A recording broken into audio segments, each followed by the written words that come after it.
વિદ્યાર્થી મિત્રો, આજથી આપણે એક નવા પરમાણ્વીય નમૂનાની વાત કરીશું જેનું નામ છે wave mechanical model of atom યા તો quantum mechanical model of atom.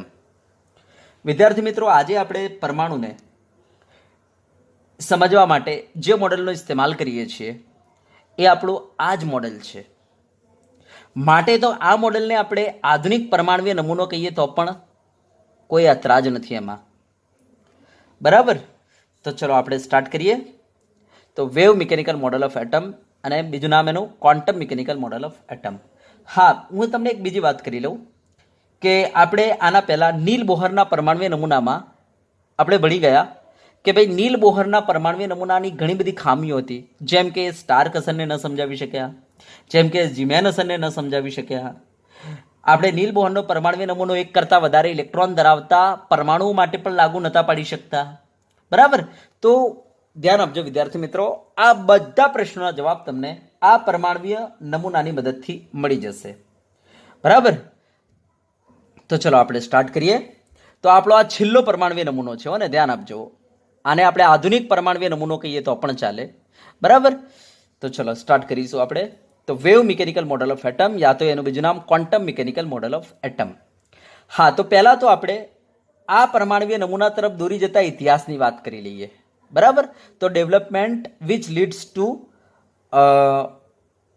Wave mechanical model of atom યા તો quantum mechanical model of atom. તો આપણે અહીંયા પહેલાં આપણે એ ઇતિહાસની વાત કરીશું કે જે આપણને wave mechanical model of atom તરફ દોરી જાય છે, યા તો આપણે કહી શકીએ quantum mechanical model of atom તરફ દોરી જાય છે. એ ઇતિહાસની આપણે વાત કરીશું પહેલાં.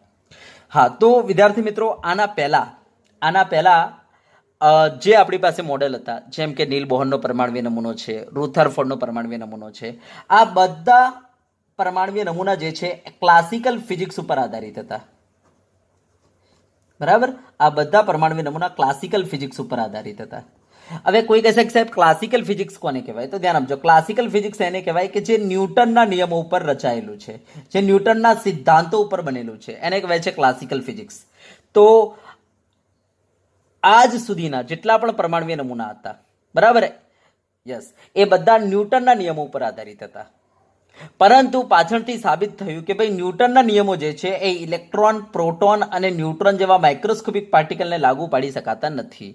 બરાબર, યસ, જેના કારણે આપણે જ્યારે ક્લાસિકલ ફિઝિક્સનો ઉપયોગ કરીને પરમાણ્વીય નમૂનાને સમજાવવા જતા હતા ત્યારે ઘણી બધી ખામીઓ આવતી હતી. બરાબર, યસ, માટે એક નવા વિજ્ઞાનની અહીંયા જરૂરિયાત ઊભી થઈ કે જે આ માઇક્રોસ્કોપિક પાર્ટિકલ માટે આપણે લાગુ પાડી શકીએ. અને એ જે નવું વિજ્ઞાન આપણી સામે આવ્યું એનું નામ હતું વેવ મિકેનિક્સ, યા તો આનું બીજું નામ છે ક્વોન્ટમ મિકેનિક્સ. વેવ મિકેનિક્સને આપણે ક્વોન્ટમ મિકેનિક્સ કહીએ તો પણ કોઈ વાંધો નથી.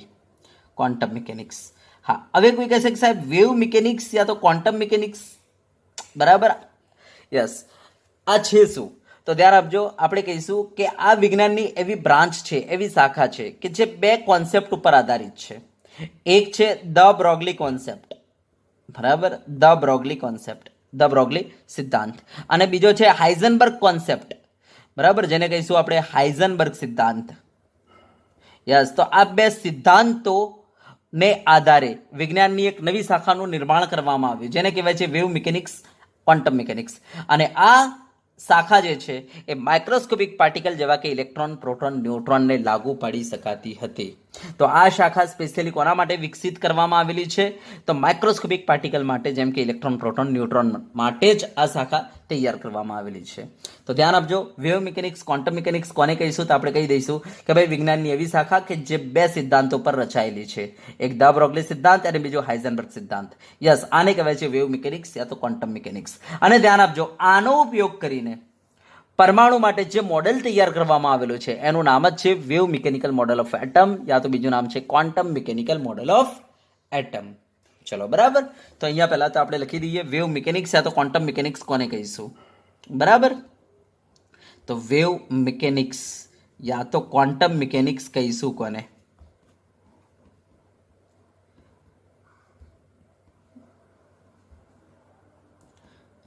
તો આપણે કહીશું કે ભાઈ વિજ્ઞાનની એવી શાખા કે જે બે સિદ્ધાંતો પર રચાયેલી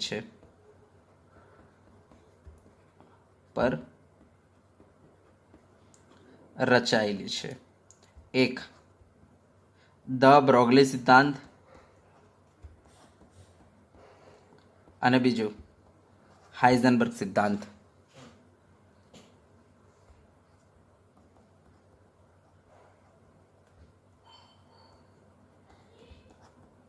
યસ, આવા વિજ્ઞાનને આપણે શું કહીશું? વેવ મિકેનિક્સ, યા તો બીજું નામ શું છે એનું? Quantum mechanics. હા, હવે ધ્યાન આપજો.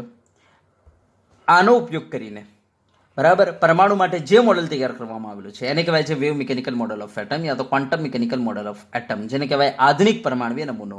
તો આપણે કહીશું કે વેવ મિકેનિક્સ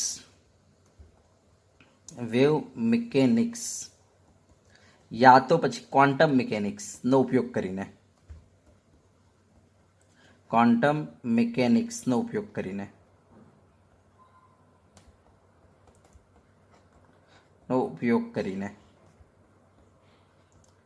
પરમાણુ માટે બરાબર નમૂનો તૈયાર કરવામાં આવ્યો.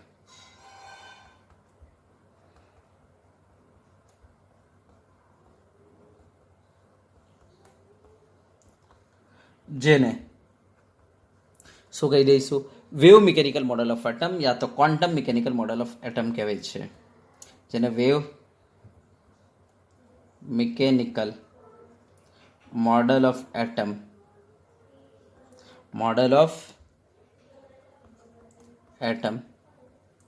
યા તો પછી quantum mechanical model of atom કહે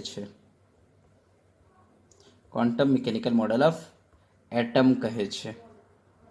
બરાબર, ચલો ક્લિયર છે. હા, તો હવે ધ્યાન આપજો. Wave mechanical model of atom યા તો ક્વોન્ટમ મિકેનિકલ મોડેલ ઓફ એટમને સમજવા માટે તમારે પહેલા તો આ બે સિદ્ધાંતો સમજવા જરૂરી છે. બરાબર, ધ બ્રોગલી કોન્સેપ્ટ અને હાઇઝનબર્ગ કોન્સેપ્ટ. એનો મતલબ વેવ મિકેનિક્સ યા ક્વોન્ટમ મિકેનિક્સને સમજવું જરૂરી છે. અને એને સમજવા માટે ધ બ્રોગલી કોન્સેપ્ટ યા તો હાઇઝનબર્ગ કોન્સેપ્ટ સમજવું જરૂરી છે. અને પછી આપણે આ બંને કોન્સેપ્ટનો ઉપયોગ કરીશું પરમાણુના નમૂનાને સમજવા માટે. તો ચલો આપણે સ્ટાર્ટ કરી દઈએ પહેલા ધ બ્રોગલી કોન્સેપ્ટ. બરાબર, અને ત્યાર પછી આપણે તમને સમજાવી દઈશું હાઇઝનબર્ગ કોન્સેપ્ટ. તો ચલો શરૂ કરીએ આપણે ધ બ્રોગલી સિદ્ધાંત. તો ધ્યાન આપજો, the Broglie concept, the Broglie સિદ્ધાંત. તો ઈસવીસન 1924માં બરાબર આ બંદાએ ઈસવીસન 1924માં આપણને સિદ્ધાંત આપ્યો. આમણે કહ્યું કે જે રીતના આપણે માનીએ છીએ કે ભાઈ વિકિરણ કણ અને તરંગ પ્રકૃતિ ધરાવે છે, આ આપણે માનીએ છીએ. બરાબર, તો કે છે એ જ રીતના દ્રવ્ય પણ કે છે કણ અને તરંગ પ્રકૃતિ ધરાવે છે. બરાબર, એમણે આવું સ્ટેટમેન્ટ આપ્યું કે છે કે વિકિરણની જેમ દ્રવ્ય પણ બરાબર કણ અને તરંગ એમ દ્વિપ્રકૃતિ ધરાવે છે. બરાબર, આ ધ બ્રોગલીનું સ્ટેટમેન્ટ હતું, ધ બ્રોગલીનો સિદ્ધાંત હતો. તો ચલો હું લખી દઉં છું કે વિકિરણની જેમ દ્રવ્ય પણ કણ અને તરંગ એમ દ્વિપ્રકૃતિ ધરાવે છે. બરાબર, આ એમનું સ્ટેટમેન્ટ હતું. ચલો બરાબર, હવે આ એમણે કેવી રીતના સાબિત કર્યું તેના માટે એમણે એક થિયરી આપી. ધ્યાન આપજો, એમની થિયરી શું હતી? તો એમણે કહ્યું કે જે આ પ્રકાશ આવે છે, જે આ વિકિરણ આવે છે, જે પ્રકાશ આવે છે, બરાબર, જો આ પ્રકાશ આપણને ખબર છે તરંગ પ્રકૃતિ ધરાવે છે, હે ને? પ્રકાશ કઈ પ્રકૃતિ ધરાવે છે? તરંગ. તો પ્રકાશ જો તરંગ પ્રકૃતિ ધરાવે તો બરાબર, પ્રકાશ તરંગ પ્રકૃતિ ધરાવે છે, હે ને? આપણને ખબર છે પ્રકાશ કઈ પ્રકૃતિ ધરાવે છે ભાઈ? તરંગ પ્રકૃતિ. તો જો પ્રકાશ તરંગ પ્રકૃતિ ધરાવતો હોય તો આપણે લખી શકીએ ઇઝ ઇક્વલ ટુ શું લખી શકીએ? hc upon lambda. બોલો, લખી શકીએ કે પ્રકાશ જો તરંગ પ્રકૃતિ ધરાવતો હોય તેની ઉર્જા આપણે કેવી રીતના લખાય? તો is equal to hc upon લેમડાથી, હે ને? પ્રકાશ તરંગ પ્રકૃતિ ધરાવે છે માટે આપણે લખી શકીએ is equal to hc upon lambda. આ આપણું સમીકરણ 1. હા, હવે જે વિકિરણ આવે છે, જે પ્રકાશ આવે છે, એની પાસે કણ પ્રકૃતિ છે, જે આપણે સાબિત કરી ચૂકેલા છીએ. હે ને? તો પ્રકાશ કણ પ્રકૃતિ ધરાવે છે, આપણને ખબર છે. હવે જો કણ પ્રકૃતિ ધરાવતો હોય તો આપણે લખી શકીએ ભાઈ E ઇઝ ઇક્વલ ટુ, બોલો શું લખી શકીએ? MC square. આઇન્સ્ટાઈનનો સાપેક્ષવાદ આપણે લખી શકીએ, કારણ કે આ શું કહે છે કે જે દ્રવ્ય હોય એને ઉર્જા હોય, બરાબર? યસ, બરાબર. જેને માસ છે, જેને દ્રવ્ય છે, એને ઉર્જા છે, બરાબર. એનો મતલબ કે E is equal two MC square આપણને બતાવે છે કે ઉર્જા જે છે એ કણ છે, એનો મતલબ કણ જે છે ઉર્જા છે, બરાબર. હા, તો જે પ્રકાશ કણ પ્રકૃતિ ધરાવતો હોય તો આપણે લખી શકીએ is equal two MC square, બરાબર. હા, તો તમે જોઈ શકો છો બંને ઉર્જાના સમીકરણો છે. તો ચલો ને બંનેને આપણે સરખાવી દઈએ, હે ને? તો ચલો સમીકરણ 1 અને 2 ને સરખાવતા, સમીકરણ 1 અને 2 ને સરખાવતા, ચલો શું થઈ જશે? તો આપણે કહી શકીએ HC upon lambda is equal two શું બની જાય? MC square. હા, હવે C પ્રકાશનો વેગ છે તો C કટ થઈ જશે, તો શું બની જશે? માટે બોલો લેમડા ઇઝ ઇક્વલ ટુ શું થઈ જાય? લેમડા ઉપર લઈ જાઓ તો H અપોન નીચે શું થઈ જશે? M into C. તો આ આપણું સમીકરણ આવી ગયું, બરાબર. હવે જેવું દ બ્રોગલી આ સમીકરણ લઈને આવ્યા તો આ સમીકરણ બહુ જબરજસ્ત હતું. દ બ્રોગલીનું દિમાગ ચાલવાનું બંધ થઈ ગયું. કેમ? કારણ કે આ સમીકરણ ઇન્ડિકેટ કરતું હતું કે જેને દ્રવ્ય હોય એને તરંગ લંબાઈ હોય, એનો મતલબ દ્રવ્ય જે છે એ તરંગ પ્રકૃતિ ધરાવે છે, એ આ સમીકરણ ઇન્ડિકેટ કરે છે. તો જેવું દ બ્રોગલી આ સમીકરણ લઈને આવ્યા, બરાબર, યસ, એટલે એમનું દિમાગ જે છે ચક્રાવા લાગ્યું, દિમાગ કામ કરતું બંધ થઈ ગયું. એટલે સીધા આ પહોંચી ગયા આઇન્સ્ટાઈન પાસે, અને આઇન્સ્ટાઈનને કહે છે કે યાર જો કે હું સમીકરણ લઈને આવ્યો છું અને આ સમીકરણ ઇન્ડિકેટ કરે છે કે જેને જેને દ્રવ્ય છે એને તરંગ લંબાઈ હોય, એનો મતલબ જે દ્રવ્ય છે એ તરંગ પ્રકૃતિ ધરાવે છે. તો આઇન્સ્ટાઈન આ સમીકરણને 5 મિનિટ માટે જોઈ રહ્યા, અને જોઈને આઇન્સ્ટાઈન કહે છે કે તું આ જે પ્રકાશ માટે સાબિત કર્યું છે, બરાબર ને? યસ, હવે તું એક કામ કર, તું આ જે છે આખા યુનિવર્સ માટે લખી દે. તું આ જે છે માત્ર પ્રકાશ માટે ન બોલ, તું એમ કહે કે આખા યુનિવર્સ માટે આ સાચું છે એમ કહી દે, બરાબર. તો ધ્યાન આપ કે આ સમીકરણ માત્ર પ્રકાશ માટે સાચું નથી, આ સમીકરણ આખા યુનિવર્સ માટે સાચું છે. તું એવું કહી દે અને આવું લખી દે. તો દ બ્રોગલીએ શું કર્યું કે અહીંયા જે C જે પ્રકાશનો વેગ હતો, બરાબર, યસ, એને હટાવી દીધો અને ત્યાં એણે લખી દીધું દ્રવ્યનો વેગ, અને આ સમીકરણને એણે મોડિફાઈડ કરીને લખી દીધું lambda is equal two H upon M into V કહી દીધું એણે કે કોઈ પણ દ્રવ્યનો વેગ, બરાબર, યસ. અને આ સમીકરણ એણે આપી દીધું, યસ. આ સમીકરણને આજથી આપણે કયા નામથી ઓળખીશું? તો દ્રવ્ય તરંગ સમીકરણ, જે દ્રવ્ય અને તરંગ વચ્ચેનો સંબંધ ધરાવે છે. તો આ સમીકરણને આજથી આપણે દ્રવ્ય તરંગ સમીકરણના નામે ઓળખીશું, બરાબર, જેને કહેવાય છે wave matter equation, wave matter equation, બરાબર, વેવ મેટર ઇક્વેશન પણ કહેવાય છે, યસ. આ સમીકરણ ઇન્ડિકેટ કરે છે કે જેને દ્રવ્ય છે એને તરંગ લંબાઈ છે, એનો મતલબ કે કોઈ પણ દ્રવ્ય જે છે એ તરંગની જેમ, બરાબર, તરંગની જેમ પ્રસરે છે.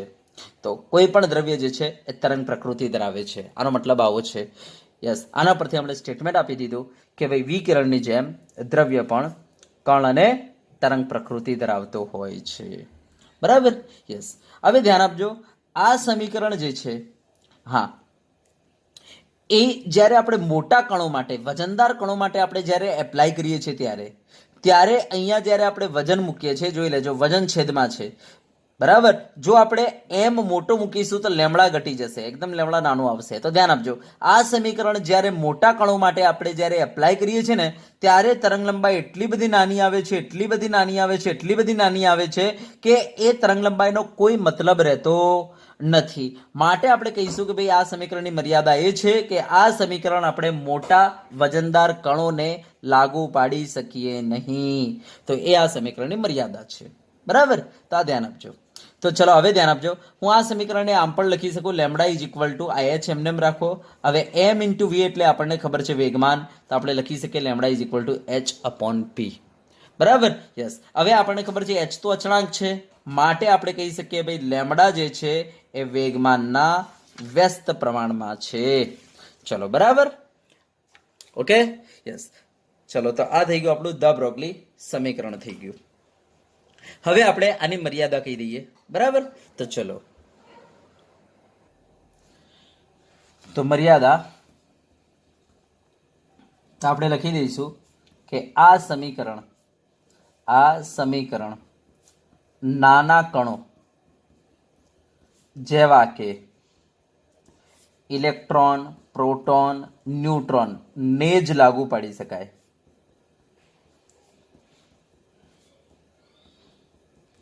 બરાબર. પરંતુ વજનદાર કણો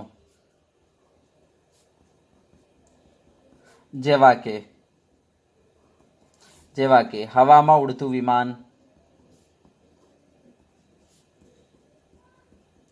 પછી સૂરજ, બરાબર, પછી ચાંદ, પછી પૃથ્વી, હા, વગેરેને લાગુ પાડી શકાતું નથી.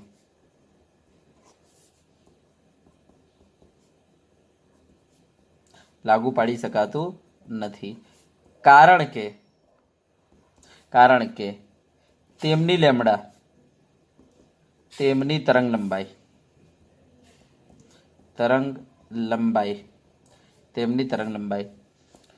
નાની આવતી હોવાથી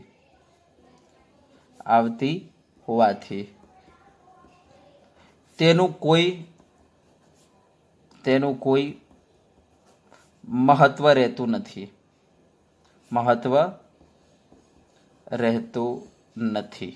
બરાબર. તો આ એની મર્યાદા થઈ ગઈ. તો આ સમીકરણ ધ્યાન આપજો. આ lambda is equal to H/mv જે છે એના અંદર તમે જોઈ શકો છો કે ભાઈ દળ જે છે છેદમાં છે. તો જો વજનદાર કણો માટે તમે લાગુ પાડશો તો એની લેમડા અતિ નાની આવશે, એટલી બધી નાની કે એનો કોઈ મતલબ રહેશે નહીં. તો આનો મતલબ એવો થયો કે હવામાં ઉડતું વિમાન જે છે, બરાબર, હવામાં ઉડતું વિમાન જે છે એને પણ તરંગ લંબાઈ હોય, પણ એ તરંગ લંબાઈ જે છે, બરાબર, હવામાં ઉડતા વિમાનની તરંગ લંબાઈ હશે, પણ આ તરંગ લંબાઈ એટલી બધી નાની હશે કે આપણે એને માપી શકતા નથી. જેના કારણે આપણને હવામાં ઉડતું વિમાન આવું જતું નથી દેખાતું. બરાબર, આમ જતું નથી દેખાતું. આપણને હવામાં ઉડતું વિમાન જે છે આપણને સીધું જ જતું જોવા મળે છે. એનું કારણ એ છે કે એની તરંગ લંબાઈ બહુ નાની આવે છે, એટલી બધી નાની કે પ્રાયોગિક રીતે એનું કોઈ મહત્વ રહેતું નથી. બરાબર. યસ. નહીતર હવામાં ઉડતું વિમાને આ રીતના જ જાય છે યાર, પરંતુ એની તરંગ લંબાઈ એટલી બધી નાની છે કે આપણને આવું જતું નથી જોવા મળતું. એ આપણને આમ સીધું જતું જોવા મળે છે. બરાબર. યસ. એટલા માટે કે એની લેમડા બહુ નાની હોય છે. એટલા માટે તો આમ આપણે કહી શકીએ કે ભાઈ મોટા વજનદાર કણોની લેમડા બહુ નાની હોવાથી, બરાબર, આનું પ્રાયોગિક રીતે કોઈ મહત્વ રહેતું નથી આ સમીકરણનું. બરાબર. યસ. માટે આપણે કહીશું કે આ સમીકરણ જે છે, દ બ્રોગલી સિદ્ધાંત જે છે, આપણે કહીશું મોટા કણોને લાગુ પાડી શકાય નહીં. ચલો, ક્લિયર થઈ ગયું. બરાબર. તો એની મર્યાદા થઈ ગઈ. બરાબર. હવે આની પ્રાયોગિક સાબિતી. હવે કોઈ કહેશે કે સાહેબ દ્રવ્ય જે છે, બરાબર, દ્રવ્ય જે છે એ તરંગની જેમ જાય છે. તમે કહ્યું ને કે કોઈ પણ દ્રવ્ય જે છે આમ જાય છે તરંગની જેમ. તો સાહેબ એની પ્રાયોગિક સાબિતી બતાવો. કારણ કે ભાઈ યાદ રાખો કે આપણું સાયન્સ જે છે સાબિતીમાં માને છે. બરાબર. આવી થિયોરીમાં નથી માનતું. એને સાબિતી હોવી જરૂરી છે, પ્રાયોગિક. તો જો હું તમને એક સાબિતી બતાવી દઉં. તો એની સાબિતી એ છે કે સાદો માઇક્રોસ્કોપ બધાએ જોયેલો હશે, હે ને ભાઈ? સાદો માઇક્રોસ્કોપ બધાએ જોયેલો હશે. હા. હવે સાદો માઇક્રોસ્કોપ કેવું હોય છે? સાદા માઇક્રોસ્કોપમાં તો ભાઈ આ રીતના હોય છે એના અંદર કે ભાઈ અહીંયા આપણે જોવાનું હોય છે આ રીતના. બરાબર. નીચે આ રીતના સ્લાઇડ માટેનો સ્ટેન્ડ હોય છે અને નીચે આ રીતના દર્પણ મૂકેલું હોય છે. બરાબર. અહીંયાથી આપણે જેવો પ્રકાશ અહીંયા પડે છે, બરાબર. યસ. તો આ પ્રકાશ સીધો અહીંયાથી વિવર્તન પામીને સીધો અહીંયા સ્લાઇડ જે હોય છે, અહીંયા સ્લાઇડ મૂકેલી હોય છે, સ્લાઇડમાંથી પાસ થાય છે આ પ્રકાશ, અને સીધો પાસ થઈને, બરાબર, સીધો તમારી આંખમાં આવે છે. જેના કારણે અહીંયા મૂકેલ ઓબ્જેક્ટ, બરાબર, તમને જો દેખાય છે.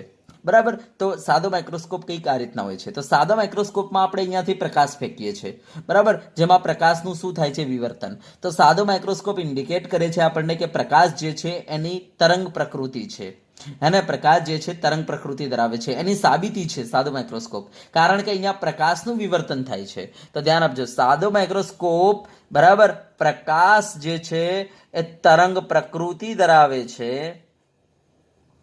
બરાબર, એની સાબિતી છે. સાદો માઇક્રોસ્કોપ.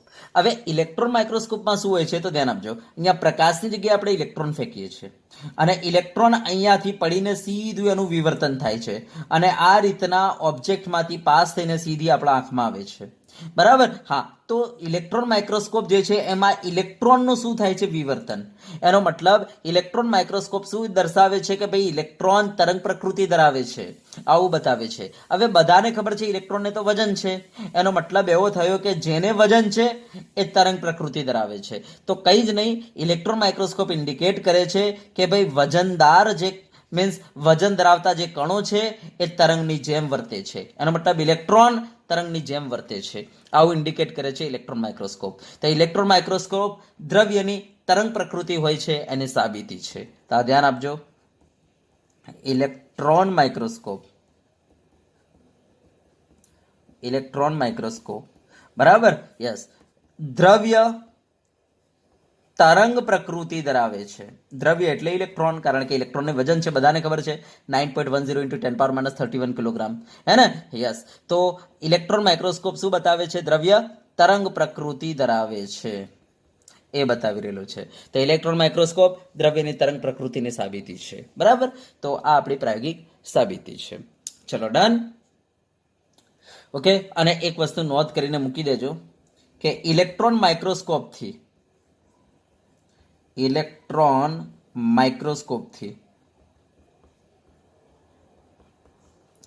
માઇક્રોસ્કોપ વડે આપણે 150 લાખ ગણું આવર્ધન મેળવી શકીએ છીએ. બરાબર. એનો મતલબ ઓબ્જેક્ટને 150 લાખ ગણું આપણે ઝૂમ કરી શકીએ છીએ. 150 લાખ ગણું આવર્ધન, બરાબર, મેળવી શકાય છે. ઓકે, બરાબર. તો આને તમે નોંધ કરીને મૂકી દેજો. ચલો, ક્લિયર થઈ ગયું. તો આ આપણો હાઇઝનબર્ગ, આ આપણો દ બ્રોગલી કોન્સેપ્ટ પૂરો થાય છે, દ બ્રોગલીનો સિદ્ધાંત પૂરો થાય છે. બરાબર. ચલો, હવે આપણે એના પરના દાખલાઓની વાત કરી લઈએ. બરાબર. તો ચલો, દાખલા કરાવતા પહેલા હું થોડા સૂત્રો તમને બતાવી દઉં. બરાબર. તો ચલો, પહેલા સૂત્રો હું બતાવી દઉં. તો ચલો, સૂત્રો જોઈ લઈએ. તો જો પહેલું સૂત્ર છે આપણી પાસે, lambda is equal to H/mv. હવે ધ્યાન આપજો, જો મારે આ સૂત્ર પ્રકાશ માટે લખવું હોય તો અહીંયા પ્રકાશનો વેગ આપણે લખી શકીએ. તો એ વખતે આપણું સૂત્ર બની જાય lambda is equal two H/mc. તો ધ્યાન આપજો કે જ્યારે દ્રવ્ય પરથી લેમડા શોધવાનું કહે ને તો દિમાગમાં ફિટ કરી લેજો, આપણી પાસે આ એક જ સમીકરણ એવું છે કે જે દ્રવ્ય અને તરંગલંબાઈ વચ્ચેનો સંબંધ દર્શાવે છે. તો જ્યારે દ્રવ્ય પરથી તરંગલંબાઈ શોધવાનું કહે ને તો આપણે સીધું જ દ બ્રોગલીને યાદ કરી લઈશું. બરાબર. તો આપણી પાસે ધ્યાન આપજો એક જ એવું સમીકરણ છે જે દ્રવ્યની તરંગલંબાઈ સાથે સંબંધ દર્શાવે છે. બરાબર. યસ, જેને કહેવાય છે દ બ્રોગલી સમીકરણ. તો આ દિમાગમાં ફિટ કરજો, જ્યારે દ્રવ્ય પરથી તરંગલંબાઈ શોધવાનું કહે ત્યારે દ બ્રોગલીને જ હંમેશા યાદ કરીશું. બરાબર. તો દ્રવ્ય અને તરંગ આ બંને વચ્ચેનો સંબંધ દર્શાવતું સમીકરણ આપણી પાસે એક જ છે. બરાબર. તો આ વસ્તુ દિમાગમાં ફિટ કરી લેજો. ચલો, પછી ધ્યાન આપજો, આપણે કહીશું લેમડા ઇઝ ઇક્વલ ટુ, ધ્યાન આપજો, H/m/v. તો આપણે p કહી શકીએ, તો આપણે કહી શકીએ H/p. બરાબર. હા, હવે ધ્યાન આપજો, આના અંદર h અચળાંક છે માટે આપણે લખી શકીએ લેમડા ચલે છે 1/p. હા, જો વ્યસ્ત પ્રમાણ હોય તો આપણે લખી શકીએ લેમડા 1/λ2 ઇઝ ઇક્વલ ટુ શું લખાય? p2/p1, આવું લખી શકાય. બરાબર. ચલો, ત્રીજું સમીકરણ કયું છે ધ્યાન આપજો. તો આપણને ખબર છે કે ભાઈ લેમડા ઇઝ ઇક્વલ ટુ શું છે? H/mv. ઓકે. હા, હવે આપણને ખબર છે ભાઈ ગતિજ ઉર્જા k ઇઝ ઇક્વલ ટુ શું થાય? 12mv². તો જો હું આમાંથી m ને કરતા બનાવું તો શું થઈ જશે? યા ચલો ને આમાંથી v ને કરતા બનાવો. ચલો, v ને કરતા બનાવો, શું થઈ જશે? તો v² ઇઝ ઇક્વલ ટુ બોલો શું થાય? 2k/m થાય. તો બોલો v ઇઝ ઇક્વલ ટુ શું થઈ જાય? √2k/m થાય. તો ચલો, હું v ની જગ્યાએ મૂકી શકું છું √2k/m. તો અહીંયા v ની જગ્યાએ મૂકી દો √2k/m. તો બોલો lambda is equal two H/m અને v ની જગ્યાએ મૂકી દઈએ √2k/m. તો ચલો ધ્યાન આપજો, આ √m છે અને આ m એટલે √m કહેવાય. તો √m કેન્સલ. તો અહીંયા શું વધ્યો? √m વધ્યો અને આ 2k એટલે શું થઈ જાય? Lambda is equal two H/√2k/m. 2k એમ આપણે કહી શકીએ. તો ધ્યાન આપજો, જ્યારે કોઈ દ્રવ્યની ગતિજ ઉર્જા આપેલી હોય અને લેમડા શોધવાનું કે બરાબર, ત્યારે આપણે આ સમીકરણનો ઉપયોગ કરીશું. અને જ્યારે કોઈ દ્રવ્યનો વેગ આપેલો હોય અને જો લેમડા શોધવાનું કે તો આપણે આ સમીકરણનો ઉપયોગ કરીશું. બરાબર, તો આ દિમાગમાં ફિટ કરી દેજો. જો ગતિજ ઉર્જા આપેલી હોય તો આ સમીકરણ, અને જો વેગ આપેલું હોય તો આ સમીકરણ. બરાબર, તો આ પણ આપણે કહી શકીએ કે ભાઈ દ બ્રોગલીનું ના સમીકરણનું એક સ્વરૂપ જ છે આ. બરાબર, હા. અને આમાં જો આપણે કોઈ આપણે કહી શકીએ કે દ્રવ્ય માટે વાત કરીએ તો એ વખતે દ્રવ્યનું વજન અચળ થઈ જશે. એચ તો અચળ જ છે, 2 અચળ છે, તો આપણે એ વખતે કહી શકીએ લેમડા ચલે છે 1/√k. એ વખતે આ સમીકરણ શું બની જશે? લેમડા ચલે છે 1/√k. એનો મતલબ ગતિજ ઉર્જા વધારીએ તો આ રીતના લેમડામાં ઘટાડો થશે. બરાબર, તો આ ધ્યાન આપજો. બરાબર, તો કોઈ પર્ટિક્યુલર દ્રવ્ય માટે લેમડા ચલે છે 1/√k થઈ જશે. બરાબર, યસ. હવે ધ્યાન આપજો, આપણે આ દ બ્રોગલી સમીકરણ જે છે એ પરમાણુને પણ લાગુ પાડી શકીએ. તો પરમાણુમાં કેન્દ્રની આજુબાજુ જે ઇલેક્ટ્રોન ફરે છે એ આપણને ખબર છે કે ભાઈ નીલ બોહર શું કહેતો હતો, આ ઇલેક્ટ્રોન જે છે આ રીતના ચોક્કસ પથ ઉપર ગતિ કરતા હોય છે, આમ ગતિ કરતા હોય છે ને. હવે દ બ્રોગલી કહે છે કે ભાઈ ઇલેક્ટ્રોન જે છે, બરાબર, યસ, એ આ રીતના ગતિ કરતા નથી હોતા. દ બ્રોગલી કહે છે ભાઈ ઇલેક્ટ્રોન જે છે આ રીતના ગતિ કરતા હોય છે, ઇલેક્ટ્રોન જે છે આ રીતના ગતિ કરતા હોય છે. દ બ્રોગલી કહે છે ઇલેક્ટ્રોન જે છે એ આ રીતના ગતિ કરતા હોય છે, તરંગની જેમ ગતિ કરતા હોય છે. કારણ કે ઇલેક્ટ્રોન જે છે એના પાસે તરંગ પ્રકૃતિ હોય છે, એ આ રીતના ગતિ કરતા હોય છે અંદર ઇલેક્ટ્રોન. બરાબર, દ બ્રોગલી કહે છે, હે ને, દ બ્રોગલી કહે છે ઇલેક્ટ્રોન આ રીતના ગતિ કરતા હોય છે. યસ, હા. બરાબર, તો દ બ્રોગલી શું કહે છે તો ધ્યાન આપજો, કે છે કે ભાઈ અહીંયા ઇલેક્ટ્રોન જે છે કક્ષામાં આ રીતના બરાબર વેવની જેમ ગતિ કરતા હોય છે, તરંગની જેમ ગતિ કરતા હોય છે. યસ, એનો ટોટલ જે પરિઘ હોય છે, પરિઘ કેટલો હશે તેણે કહ્યું, જુઓ આ 1 લેમડા બન્યો, આટલેથી આટલો 1 લેમડા, બરાબર, આટલેથી આટલો બીજો લેમડા, અને આટલેથી આટલો આ ત્રીજો લેમડા. એનો મતલબ હંમેશા યાદ રાખજો કે પરિઘ જે છે ને 2πr પરિઘ, બરાબર, યસ, એ હંમેશા આ જે લેમડા જે છે તરંગ લંબાઈ એના પૂર્ણ ગુણાંકમાં હશે. કે છે કે જો પહેલી કક્ષા હશે તો એનો ટોટલ પરિઘ જે છે 1 લેમડા જેટલો હશે, બીજી કક્ષા હશે તો 2 લેમડા જેટલો હશે, અને ત્રીજી કક્ષા હશે તો જો આ 1, આ 2 અને આ 3 લેમડા જેટલો હશે પરિઘ એનો. અને જો ચોથી કક્ષા હશે, કે છે ચોથી કક્ષા હશે તો એનો પરિઘ કેટલો હશે? તેણે કહ્યું 4 લેમડા જેટલો હશે. આ રીતના 4 લેમડા જેટલો હશે. એ આ રીતના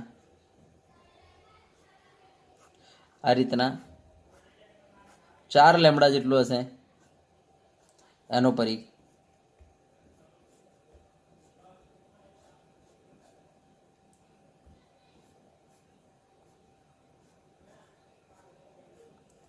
આ રીતના હશે. એમણે કહ્યું કે ભાઈ જો ચોથી કક્ષા હશે તેનો પરિઘ જે છે 4 લેમડા જેટલો હશે. જેમ કે આ 1 લેમડા, અહીંયાથી આ બીજી લેમડા, અહીંયાથી આ ત્રીજી લેમડા, અને અહીંયાથી આ ચોથી લેમડા. એમ તેણે કહ્યું કે પરિઘ જે છે ને હંમેશા, બરાબર, એ જે એની તરંગ લંબાઈ જે છે, બરાબર, એના પૂર્ણ ગુણાંકમાં હશે. જો આપણે કહીશું પહેલી કક્ષા હશે તો ત્યાં જે ઇલેક્ટ્રોન ફરે છે એ ટોટલ પરિઘ જે છે 1 લેમડા જેટલું હશે. જો બીજી કક્ષા હશે તો ટોટલ જે પરિઘ બનશે 2 લેમડા જેટલું હશે. જો ત્રીજી કક્ષા હશે તો જે ટોટલ પરિઘ બને છે, જોઈ લો, આ ત્રીજી કક્ષા, તો ટોટલ પરિઘ જે છે એના 3 લેમડા જેટલું હશે. આ રીતના, બરાબર, એણે કહ્યું. કારણ કે ઇલેક્ટ્રોન જે છે તરંગ પ્રકૃતિ ધરાવે છે ને, તો કેન્દ્રની આજુબાજુ જે ઇલેક્ટ્રોન તરંગ પ્રકૃતિ ધરાવતો હશે તો ઇલેક્ટ્રોન આ રીતના ફરતો હશે. અને જો આ રીતના ફરતો હશે તો આપણે કહી શકીએ કે પહેલી કક્ષામાં જે ઇલેક્ટ્રોન ફરતો હશે એ 1 તરંગ લંબાઈ જેટલો એનો પરિઘ હશે, અને બીજી કક્ષામાં જે ઇલેક્ટ્રોન ફરતો હશે એનો પરિઘ 2 લેમડા જેટલો હશે, અને ત્રીજી કક્ષામાં જે ઇલેક્ટ્રોન ફરતો હશે એનો પરિઘ આ રીતના 3 લેમડા જેટલો હશે, ચોથી કક્ષામાં ફરતો હશે તેનો પરિઘ આ રીતના 4 લેમડા જેટલો હશે. હા, હવે કોઈને પ્રશ્ન થાય કે સાહેબ વચ્ચે ઇલેક્ટ્રોન રહી શકે? તો આપણે કહીશું વચ્ચે ના રહી શકે. કેમ? કારણ કે જો વચ્ચે ઇલેક્ટ્રોન રહેશે તો આપણે કહીશું એનો પરિઘ જે છે એ એની તરંગ લંબાઈના પૂર્ણ ગુણાંકમાં નહીં બને. એ વખતે કાં તો એનો પરિઘ 3.5 તરંગ લંબાઈ જેટલો બનશે, હે ને ભાઈ? યસ, હા, અહીંયા 3 તરંગ લંબાઈ જેટલો પરિઘ બની રહેલો છે, અહીંયા 4 તરંગ લંબાઈ જેટલો પરિઘ બની રહેલો છે, તો વચ્ચે અંદર તો અપૂર્ણાંકમાં, બરાબર, આપણે કહી શકીએ લેમડાના અપૂર્ણાંકના ગુણાકારમાં આવશે. બરાબર, જે શક્ય નથી, કારણ કે હંમેશા ઇલેક્ટ્રોન જે છે, બરાબર, એ લેમડા બનાવીને ફરતો હોય, બરાબર, હંમેશા ઇલેક્ટ્રોન જે છે, બરાબર, જે ફરે છે એ એવા પરિઘમાં જ ફરી શકે જ્યાં એની આપણે કહી શકીએ કે ટોટલ પરિઘ જે છે, બરાબર, ટોટલ પરિઘ જે છે તરંગ લંબાઈના પૂર્ણ ગુણાંકમાં હોય. તો વચ્ચે જો ઇલેક્ટ્રોન ફરશે તો એ વખતે આનો પરિઘ જે છે એ તરંગ લંબાઈના પૂર્ણ ગુણાંકમાં નહીં બને. હા, તો કહેવાનો મતલબ એવી જગ્યામાં ન ફરી શકે. તો બસ આ જ પ્રોબ્લેમ ક્યાં હતો? નીલ બોહરને હતો. નીલ બોહરે એ વખતે શોધી કાઢ્યું હતું કે ભાઈ ઇલેક્ટ્રોન માત્ર એવી કક્ષામાં જ પરિભ્રમણ કરી શકે જ્યાં એનો કોણીય વેગમાન h/2πના પૂર્ણ ગુણાંકમાં હોય. એનો મતલબ અહીંયા ફરી શકે કારણ કે એનો કોણીય વેગમાન અહીંયા 3 ટાઈમ્સ h/2π હશે. અહીંયા ફરી શકે કારણ કે અહીંયા કોણીય વેગમાન 4 ટાઈમ્સ h/2π હશે. વચ્ચે ન ફરી શકે કેમ? કારણ કે અહીંયા એનું કોણીય વેગમાન જે છે h/2πના પૂર્ણ ગુણાંકમાં નહીં રહે કારણ કે અહીંયા 3 ટાઈમ્સ h/2π છે અને અહીંયા 4 ટાઈમ્સ h/2π છે. તો વચ્ચે ઇલેક્ટ્રોન ન ફરી શકે. અને કેમ ન ફરી શકે? કારણ દ બ્રોગલી કહે છે કે કારણ એ છે કે ઇલેક્ટ્રોન તરંગની જેમ ફરતો હોય છે, માટે કાં તો એ 3 તરંગ લંબાઈ જેટલો પરિઘ બનાવતો હોય કાં તો 4 તરંગ લંબાઈ જેટલો પરિઘ બનાવતો હોય, બરાબર. જો વચ્ચે ફરશે તો આપણે કહીશું એ વખતે એની જે પરિઘ બનશે એ તરંગ લંબાઈના પૂર્ણ ગુણાંકમાં નહીં બને, માટે વચ્ચે નહીં ફરે.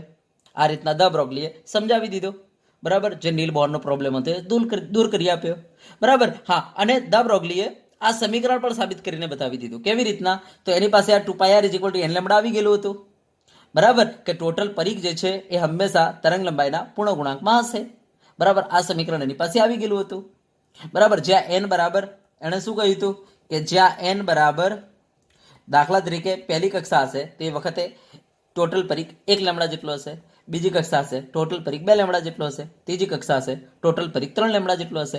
એટલે એને કહી દીધું કે જ્યાં n બરાબર 1 2 3, બરાબર. હા, હવે ધ્યાન આપજો કે હું જો આ 2πr એમનેમ રાખું, આ n એમનેમ, અને લેમ્બડાની જગ્યાએ h/mv લખું તો લખાય? હા, લખાય.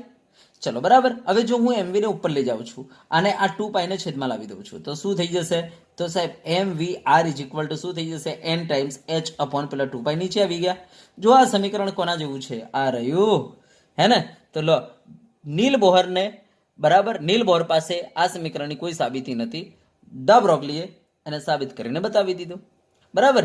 તો આ રીતના નીલ બોહરના સમીકરણને દ બ્રોગલીએ સાબિત કરીને બતાવી દીધું કે ઇલેક્ટ્રોન માત્ર એવા, બરાબર, માર્ગમાં જ ફરી શકે જ્યાં એનું કોણીય વેગમાન હંમેશા h/2πના પૂર્ણ ગુણાંકમાં હોય, બરાબર. યસ, આ વચ્ચે ન ફરી શકે, માત્ર અહીંયા જ ફરી શકે, વચ્ચે ન ફરી શકે કારણ કે જો વચ્ચે ફરવા જશે તે વખતે એનો જે પરિઘ બનશે ટોટલ, એ પરિઘ જે છે, બરાબર, તરંગ લંબાઈના પૂર્ણ ગુણાંકમાં નહીં બેસે, જેના કારણે, સમજી ગયા ને? આ રીતના એણે આપણને કહી દીધું કે ઇલેક્ટ્રોન માત્ર આ અને આ કક્ષામાં જ ફરી શકે, બરાબર. યસ, તો આપણે યાદ કરી લઈશું 2πr = શું થશે? n લેમ્બડા, બરાબર. તો આમ આટલા સમીકરણો આપણને યાદ જોઈએ. એક 2πr = n લેમ્બડા, પછી એક આ આપણને યાદ જોઈએ લેમ્બડા = h/√2km, બરાબર. એક આ સમીકરણ યાદ જોઈએ ને એક આ સમીકરણ યાદ જોઈએ. ચલો, બરાબર. હવે ચલો દાખલાની પ્રેક્ટિસ કરાવી દઉં આના પરથી.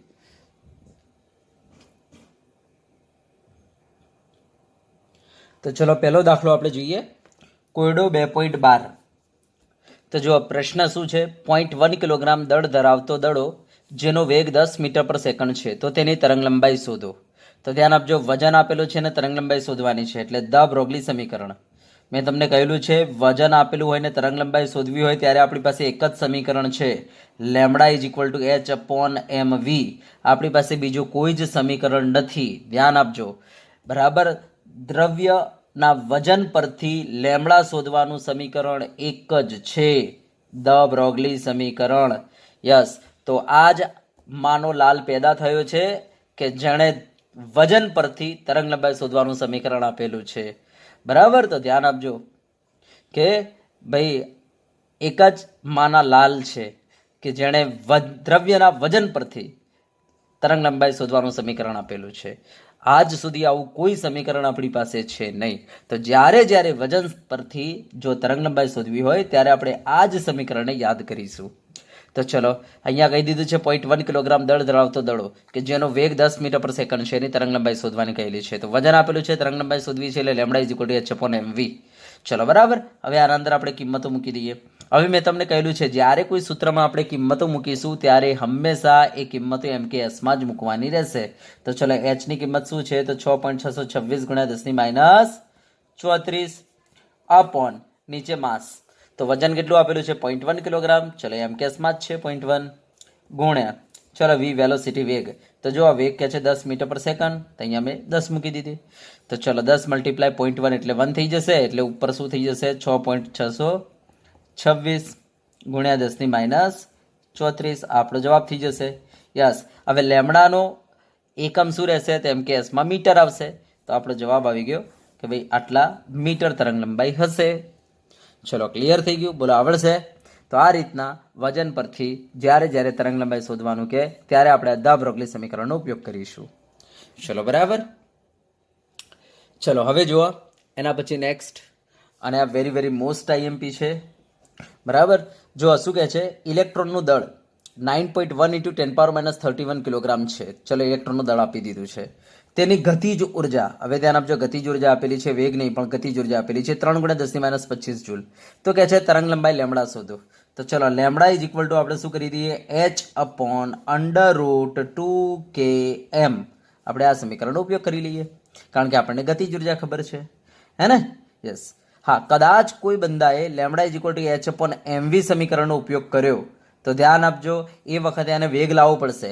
તો વેગ એણે બાજુમાં જઈને શોધવો પડશે. કેવી રીતના? તો ગતિજ ઉર્જા k = ½ mv², અને આમાંથી આને k ની કિંમત મૂકો 2 બરાબર m ની કિંમત મૂકો, v² ને કરતા બનાવો, અને v² ને કરતા બનાવીને એમાંથી v શોધી નાખો, અને v શોધીને પછી આમાં મૂકો એટલે તમારી લેમડા આવી જશે. તો આને આ રીતના પણ આપણે ગણી શકીએ. અને જો ડાયરેક્ટ તમને સમીકરણ યાદ હોય તો સીધે સીધું ગતિજ ઉર્જાનું સમીકરણ મૂકી દો. બરાબર. યસ. અને લેમડાને કરતા મીન્સ લેમડા શોધી નાખો. તો ચલો લેમડા ઇઝ ઇક્વલ ટુ ચલો એચ ની કિંમત શું છે? તો 6.626 ગુણ્યા 10 - 34 છે અપોન √2. ચલો કે ગતિજ ઉર્જા કેટલી આપેલી છે? તો જાણે લખીને આપેલી છે 3 × 10 - 25 બરાબર ગુણ્યા ચલો એમ એટલે ઇલેક્ટ્રોનનું દળ કેટલું છે? 9.1 × 10 - 31 આ ઇલેક્ટ્રોનનું દળ છે. ચલો બરાબર. તો લેમડા ઇઝ ઇક્વલ ટુ ચલો શું થઈ જશે? તો 6.626 ગુણ્યા 10 - 34. નીચે શું થશે? તો ધ્યાન આપજો, નીચે 2 × 3 × 9.1 કરી લો. ચલો જવાબ કેટલો આવે છે ચેક કરો. તો 54.5 54.6 ગુણ્યા 10 - 25 અને -31 એટલે -56 થઈ જશે. બરાબર. ચલો તો લેમડા ઇઝ ઇક્વલ ટુ 6.626 ગુણ્યા 10 - 34 અપોન ચલો 54.6 નું વર્ગમૂળ કાઢો તો 7.38 આવશે, અને 10 - 56 એનું વર્ગમૂળ થઈ જશે. બરાબર. તો ધ્યાન આપજો, જ્યારે કોઈ ઘાતનું વર્ગમૂળ કાઢવું હોય ને તો 2 વડે ભાગી નાખવાનું. તો 56 ના અડધા કેટલા થઈ જશે? 28. તો -28 થઈ જશે. ચલો બરાબર. હવે 6.626 ભાગ્યા 7.38 કરી દો.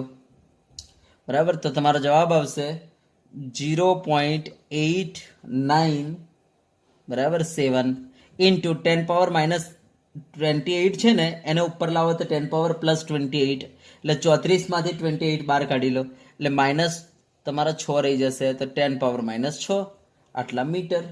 તો આ તમારી તરંગ લંબાઈ આવી ગઈ. ચલો ક્લિયર થઈ ગયું? બોલો આવડશે? ઓકે. ચલો હવે આપણે નેક્સ્ટ તમને બતાવી દઈએ. તો જો કોયડો 2.14 જો રકમ શું કહે છે? Lambda is equal two 3.6 angstrom તરંગ લંબાઈ ધરાવતા ફોટોનનું દળ શોધો. બરાબર. તો આપણે દળ કાઢવાનું છે ફોટોનનું. હવે બધાને ખબર છે ફોટોન શું છે? તો ફોટોન એટલે પ્રકાશનો કણ. ફોટોન એટલે પ્રકાશનો કણ. તો ચલો આપણે દળ શોધવાનું છે. લેમડા આપેલી છે તો આપણે કહી શકીએ ભાઈ lambda is equal to h/mv, કારણ કે આપણને ખબર છે તરંગ લંબાઈ અને દ્રવ્યનું જે દળ હોય છે, તરંગ લંબાઈ અને દળ આ બંને વચ્ચેનો સંબંધ દર્શાવતું સમીકરણ આપણી પાસે આ એક જ છે. બરાબર. તો મને લેમડા આપેલી છે ને દળ શોધવાનું છે, મેં સમીકરણ મૂકી દીધું ધ બ્રોગલી. પછી lambda is equal to h/mv. Okay. Yes. હવે ધ્યાન આપજો, અહીંયા ફોટોન પ્રકાશનો કણ છે તો અહીંયા આપણે પ્રકાશનો વેગ મૂકવો પડશે. તો લેમડા ઇઝ ઇક્વલ ટુ શું થઈ જશે? h/m * c. ચલો હવે મારે આમાંથી દળ શોધવાનું છે, તો ચલો એમને કરતા બનાવી દઈએ. તો m બરાબર h upon lambda into C. ચલો હવે h ની કિંમત મૂકી દઈએ 6.626 ગુણ્યા 10 - 34 બરાબર ભાગ્યા.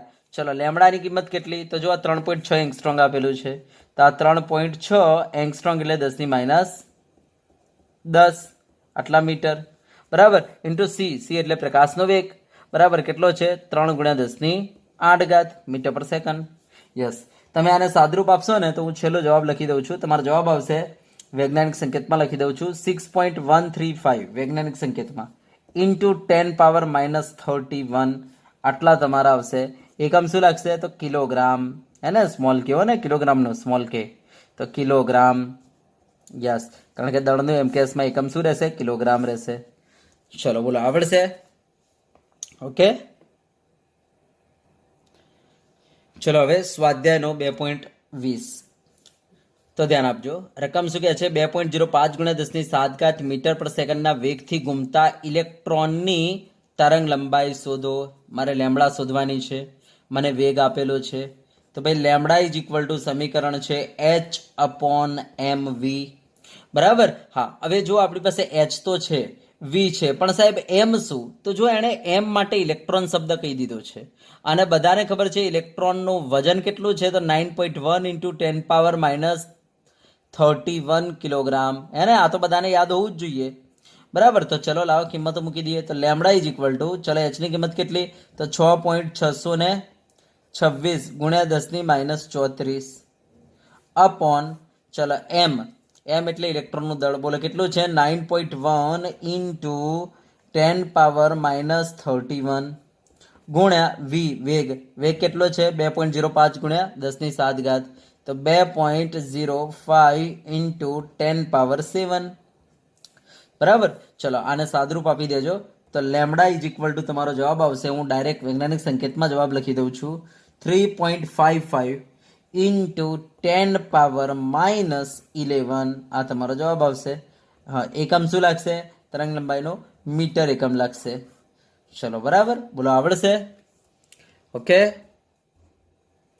ચલો હવે આપણે નેક્સ્ટ જોઈએ.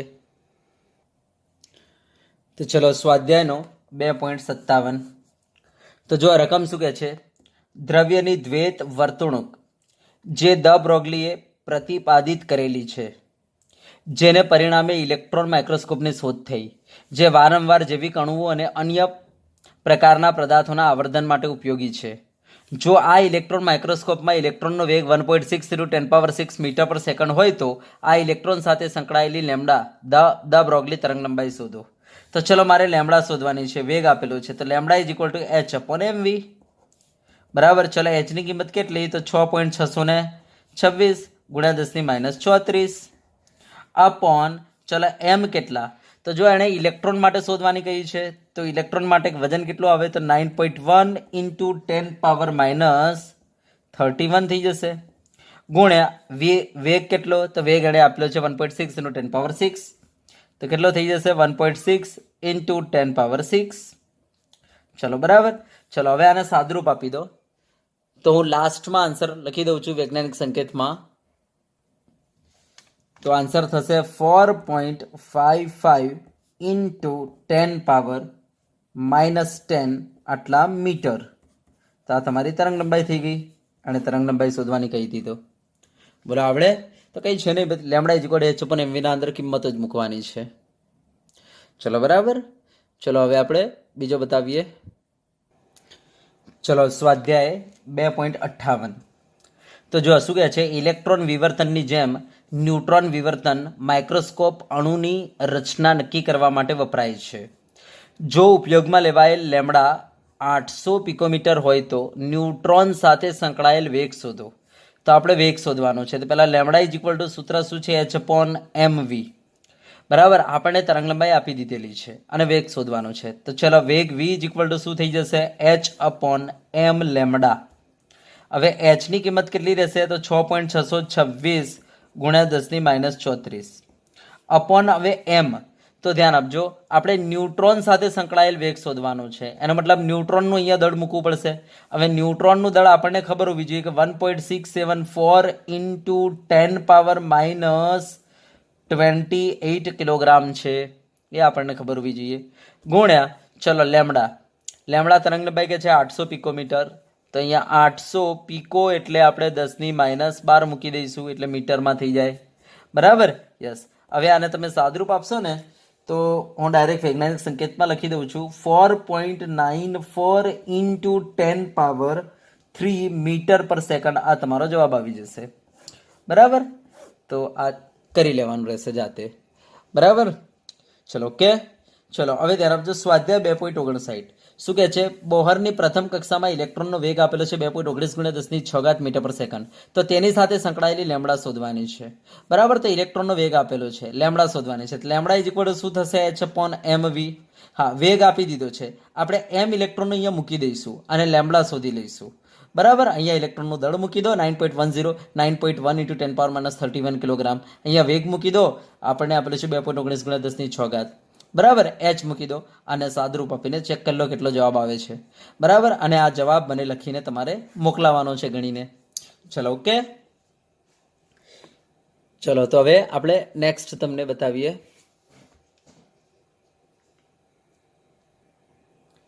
તો ચલો સ્વાધ્યાય 2.60 જો શું કહે છે? 1000 વોલ્ટ વિભવ તફાવતમાં ઘૂમતા પ્રોટોન સાથે સંકળાયેલ વેગ આપેલો છે 4.37 × 10⁵ મીટર પર સેકન્ડ.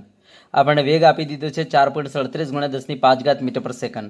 હવે કહે છે, જો આ હોકીનો દડો કે જેનું દળ 0.1 કિલોગ્રામ છે તે આ વેગથી ઘૂમતો હોય તો આ વેગ સાથે સંકળાયેલ લેમડા શોધો. બરાબર, યસ. આપણને દળ આપી દીધું છે હોકીનો દડો કે જેનું દળ 0.1 કિલોગ્રામ છે, તો તે આ વેગથી ઘૂમતો હોય. એનો મતલબ કે જે પ્રોટોનનો વેગ હતો ને એ વેગથી ઘૂમતો હોય. એનો મતલબ કે હોકીના દડાનો વેગ કેટલો લેવાનો છે? 4.37 × 10⁵ લેવાનો છે. બરાબર, યસ. વજન છે હોકીના દડાનું 0.1 અને એનો વેગ કેટલો લેવાનો છે? 4.37 × 10⁵. ઓકે, મીટર પર સેકન્ડ. યસ. તો આ વેગથી ઘૂમતો હોય તો આ વેગ સાથે સંકળાયેલ લેમડા શોધો. તો ચલો લેમડા ઇઝ ઇક્વલ ટુ શું કરશો? h/mv. યસ, h ની કિંમત મૂકી દો 6.626 × 10⁻34. ઓકે, ચલો બરાબર, યસ. અને m એટલે હોકીના દડાનું વજન, તો કેટલું છે? 0.1 કિલોગ્રામ. યસ, MKSમાં જ આપેલું છે 0.1. અને v એટલે આપણે કહીશું કે હોકીના દડાનો વેગ. તો કહે છે તે આ વેગથી ઘૂમતો હોય, તો એનો મતલબ જે પ્રોટોનનો વેગ છે એ વેગથી ઘૂમે છે આ. તો આપણે અહીંયા વેગ મૂકી દઈશું 4.37 × 10⁵ મીટર પર સેકન્ડ. યસ, આને સાદરૂપ આપવાનું, તમારો લેમડા જે આવે તમારે લખી દેવાનું રહેશે. ચલો ઓકે, આવડશે? બરાબર, યસ. લેમડાનું એકમ શામાં રહેશે? મીટરમાં રહેશે. ચલો હવે નેક્સ્ટ આપણે જોઈએ. તો ચલો હવે આપણે જોઈ લઈએ MCQ. તો જો આ પ્રશ્ન છે આપણો, એક કણની ગતિજ ઉર્જા 9 ગણી કરવામાં આવે તો કે છે તરંગ લંબાઈ કેટલા ગણી થાય? આપણને કહે છે ગતિજ ઉર્જા જો 9 ગણી કરીએ તો તરંગ લંબાઈ કેટલા ગણી થાય? બરાબર, તો આપણને 4 ઓપ્શન આપેલા છે. તો ધ્યાન આપજો, આપણને ખબર છે કે ભાઈ તરંગ લંબાઈ જે છે લેમડા ઇઝ ઇક્વલ ટુ, મેં તમને કહ્યું હતું કે ભાઈ h/√2km. મેં તમને આ સૂત્ર આપેલું છે. હા, જો આમાં m અચળ હોય ત્યારે શું થશે? તો અહીંયા આપણને કહી દીધું છે ઇલેક્ટ્રોન માટે એક કણની ગતિજ ઉર્જા કે છે 9 ગણી કરવામાં આવે તો તરંગ લંબાઈ કેટલા ગણી થાય? એનો મતલબ અહીંયા દ્રવ્ય જે છે એનું દળ અચળ હોય, કારણ કે એણે કહી દીધું છે એક કણ. તો અહીંયા m અચળ, હા 2 તો અચળ જ છે, h અચળ છે. એનો મતલબ લેમડા ચલે છે 1/√k થઈ જશે. હવે કે છે ગતિજ ઉર્જા કેટલા ગણી કરવાની છે? 9 ગણી. તો લેમડા ચલે છે 1/√9. બરાબર, તો આપણો જવાબ થઈ જશે લેમડા ચલે છે 1/3. હે ને? તો આપણે કહી દઈશું એ વખતે તરંગ લંબાઈ એની કેટલી થઈ જશે? 1/3 ગણી. કે છે કે તરંગ લંબાઈ કેટલા ગણી થાય? કહી દો 1/3 ગણી. તો જવાબ આપણો આવશે બી. બોલો, આવડશે? તો આ બોર્ડ એક્ઝામમાં એક વખતે પૂછાયેલો છે આપણી GSEBમાં. બરાબર, MCQS. ચલો હવે નેક્સ્ટ આપણે જોઈએ MCQS. બરાબર, જે જેઈમાં પૂછાયેલો છે.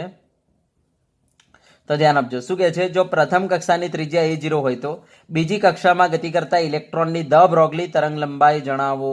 એનો મતલબ કે છે કે આ બીજી કક્ષામાં જે ઇલેક્ટ્રોન આ રીતના ગતિ કરી રહેલું છે ને, યસ, આ ગતિ કરી રહેલું છે એની તરંગ લંબાઈ જણાવો કે છે, તરંગ લંબાઈ જણાવો. કઈ કક્ષામાં? તો કે છે કે ભાઈ બીજી કક્ષામાં ગતિ કરતા ઇલેક્ટ્રોનની.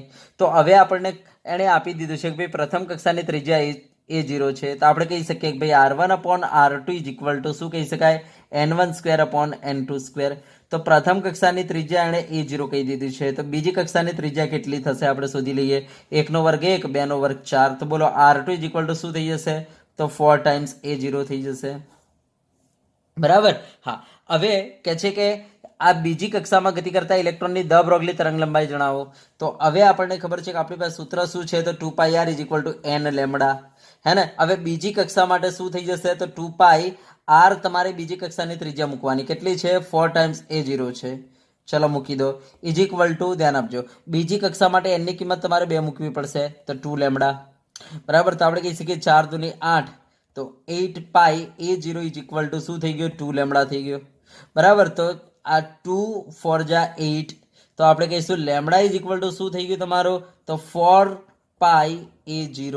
તો આ તમારો થઈ ગયું કે ભાઈ બીજી કક્ષામાં જે ઇલેક્ટ્રોન ગતિ કરતું હશે એની તરંગ લંબાઈ કેટલી હશે? તો 4 ટાઈમ્સ πA0 હશે. બરાબર. તો આપણો જવાબ આવશે 4 ટાઈમ્સ πA0. બોલો આવડે? ઓકે. તો વિદ્યાર્થી મિત્રો, અહીંયા આપણો દ બ્રોગલી કોન્સેપ્ટ પરથી બધા દાખલા પૂર્ણ થાય છે. બરાબર.